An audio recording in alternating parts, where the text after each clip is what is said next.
took me 10 years to finally play The Last of Us. Not because I didn't want to, but because you can't always do what you want when you want to do it most of the time. Well, sometimes. For years, I didn't have the means, the time, or even the opportunity to. But now I can finally share how I played one of this generation's most gripping and impactful games and why it was worth every second of the wait. This is my journey to The Last of Us, and I'm here to share it with you. Let's go back to 2013. I was a kid wandering through an electronics store, and I remember seeing the poster of The Last of Us. You know, it caught my eye, grabbed my attention, especially for a kid, because Joel and Ellie stood there surrounded by a city reclaimed by nature. It was mysterious, post-apocalyptic, and captivating in a way I couldn't explain. I didn't know the story, but something about it interested me. But here's the thing, I didn't own a PS3. I didn't even have any gaming console, not a Game Boy, not a PSP, nothing. Back then, gaming was something I experienced through friends. I'd watch them play,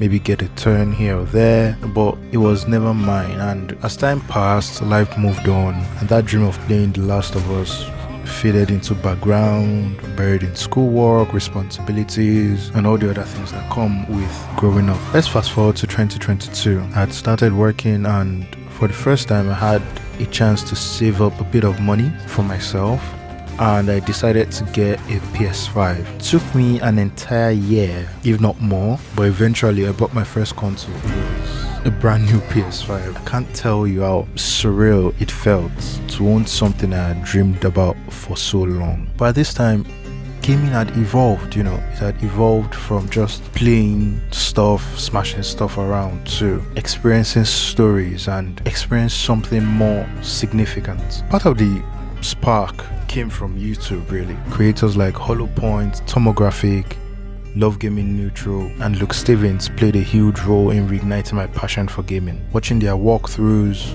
their streams, and their reviews reminded me why I loved games in the first place. Their content kept me engaged, and in many ways, it pushed me to make that leap. After I got my PS5, I was unable to buy any new games or full price games at that point. I think games were already coming out for about $60, $70. I decided to subscribe to PS Plus Extra, so at least I had a chance to play a few free games online. I got into Ghost of Tsushima, I got into Astro Bot, Horizon Forbidden West, Death Stranding Director's Cut, which in their own right, they're quite good, but I just couldn't get the feeling that I was missing something from The Last of Us. So in anticipation for the remaster of the Part 2, I bought The Last of Us Part 1 and Part 2 at the end of 2023. Now mind you, I had watched the show at the beginning of the year. I had watched the playthrough of The Last of Us Part 1 on HoloPoint's channel, but I had never played it, I had never experienced it.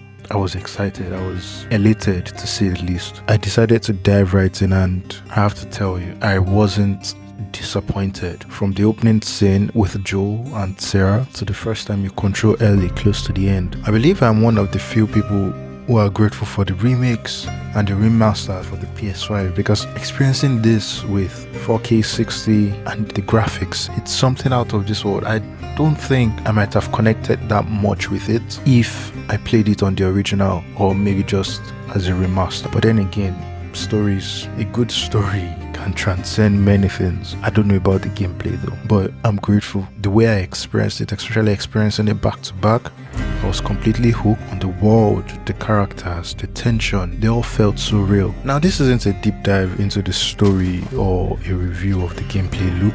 This is me telling you my story of The Last of Us. Now, to me and many people are like, The Last of Us Part 1 at least isn't just a game about survival. It's a game of love.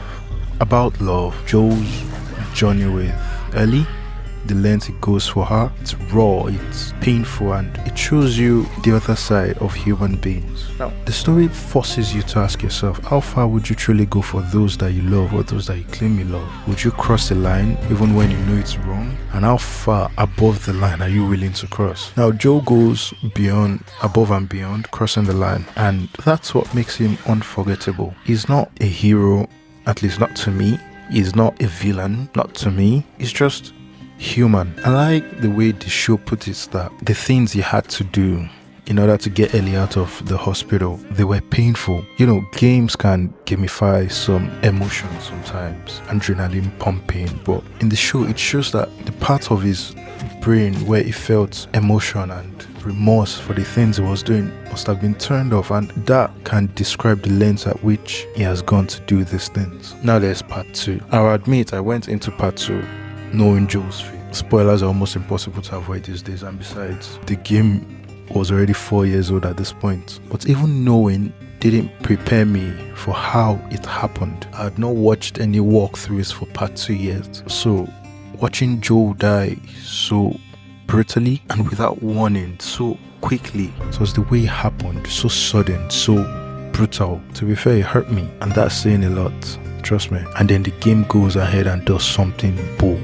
something unexpected, at least something I haven't experienced before in video games. It makes you play as Abby, the person responsible for Joel's death, and suddenly you're forced to see things from her perspective. Now I know there's a lot of controversy about this game itself, about this story and how it goes, but you need to realize that there is no clear villain. These are just people doing what they think is right. The world has brought out something that at least most of them really wouldn't do in a civilized society.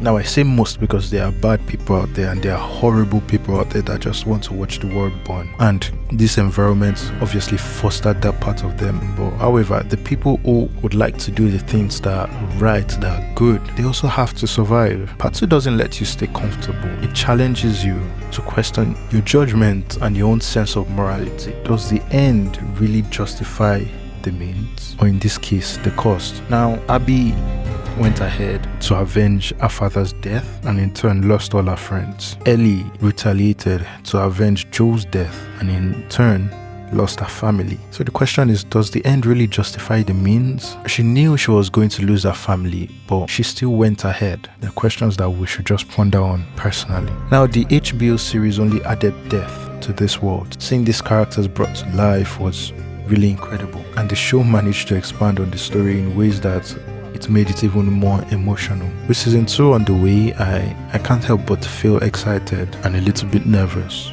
Not hyped, excited. I'm hoping they dive deeper into characters like the Seraphite Prophet and Isaac. Maybe tell us some background story of some of Abby's friends. I hope we are giving more insight into their world. But no matter what, The Last of Us has already cemented itself as one of the greatest stories ever told. So this is my story. 10 years of waiting, saving and dreaming, and I'm here to tell you that it was worth it. But now I want to hear from you. How has The Last of Us impacted your life? Did it change the way you see things? Let me know in the comments below. And if you've made it this far, thank you. Seriously, I appreciate it. Don't forget to subscribe and click the notification bell. Stay safe, stay happy, and I'll see you players in the next one.